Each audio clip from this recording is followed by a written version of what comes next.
Military history की किताबों में कुछ लड़ाइयों को सिर्फ जीत हार के लिए नहीं, बल्कि उन्हें याद किया जाता है उनके पीछे की हिम्मत और गजब की सूझबूझ के लिए। और आज हम ऐसी ही एक कमाल की कहानी को समझने वाले हैं, लोंगेवाला का वो ऐतिहासिक युद्ध। अब ये सवाल सुनने में ही नामुमकिन सा लगता है ना, पर यकीन मानिए यही लोंगेवाला की असली कहानी है। तो चलिए अब जरा गहराई में चलते हैं और देखते हैं कि आखिर ये अविश्वसनीय कारनामा हुआ कैसे।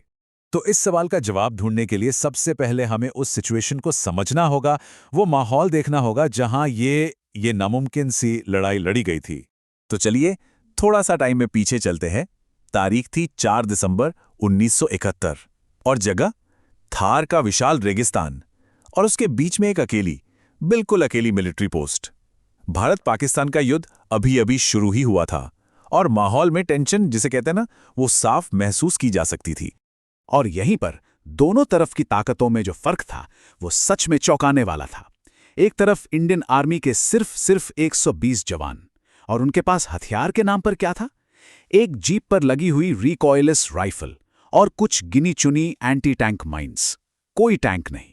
और दूसरी तरफ उनका सामना करने आ रही थी पाकिस्तानी सेना की पूरी ब्रिगेड, मतलब करीब 2000 से 3000 सैनिक, और उनके साथ 45 मॉडर्न टैंक्स।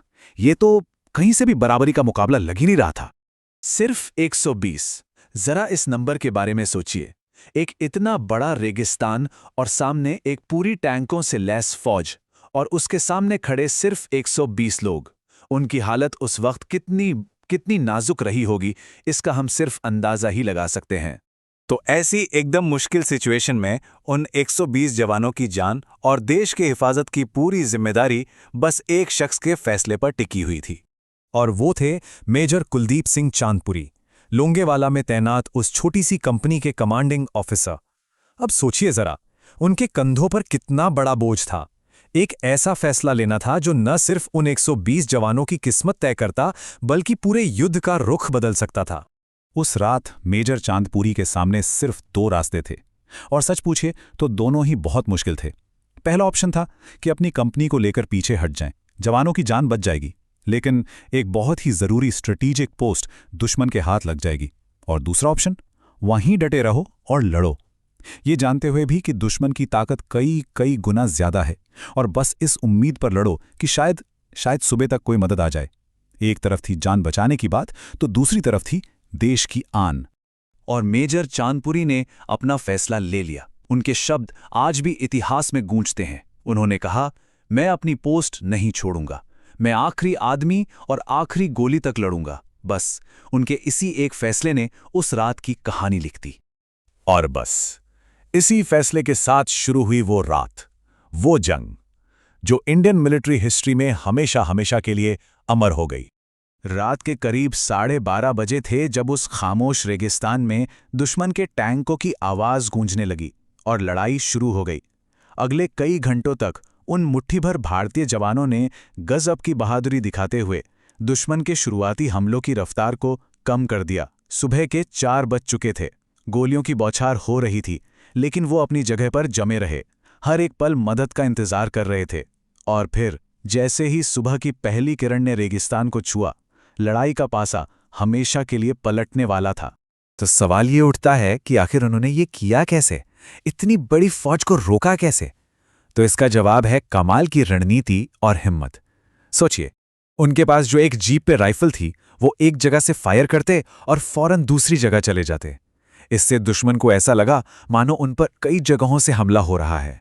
फिर उन्होंने बड़ी चालाकी से जो थोड़ी बहुत एंटी टैंक माइंस थीं, उन्हें टैंकों के रास्ते में बिछा दिया। अंधेरा और रेगिस्तान का वो इलाका उनका सबसे बड़ा हथियार बन गया। और सबसे बड़ी बात, इतने बड़े दुश्मन के सामने भी उनका हौसला, उनका जज्बा बिल्कुल नहीं टूटा। रात भर अंधेरे में जो बहादुरी दिखाई गई थी, अब वो सुबह के उजाले में एक यादगार जीत में बदलने जा रही थी। जैसे ही सूरज उगा, आसमान से असली कैवलरी आ गई। इंडियन एयरफोर्स के हॉकर हंटर जेट्स आसमान में गरजते हुए पहुंचे, और आते ही उन्होंने जंग का पूरा नक्शा ही बदल दिया। जो पाकिस्तानी टैंक रात भर अंधेरे की आड़ में थे, वो अब खुले रेगिस्तान में इन फाइटर जेट्स के लिए बिल्कुल आसान टारगेट बन चुके थे।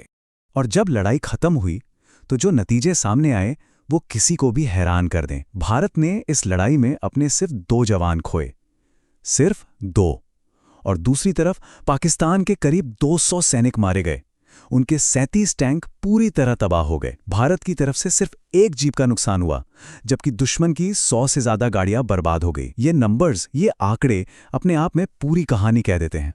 तो आखिर में ये समझना जरूरी है कि लोंगेवाला की लड़ाई सिर्फ एक मिलिट्री विक्ट्री की कहानी नहीं है। नहीं, ये इस बात का एक जिंदा सबूत है कि जब हिम्मत, एक लीडर का सही फैसला और स्मार्ट स्ट्रैटेजी एक साथ मिल जाएं, तो 120 लोग भी हजारों की फौज पर भारी पड़ सकते हैं।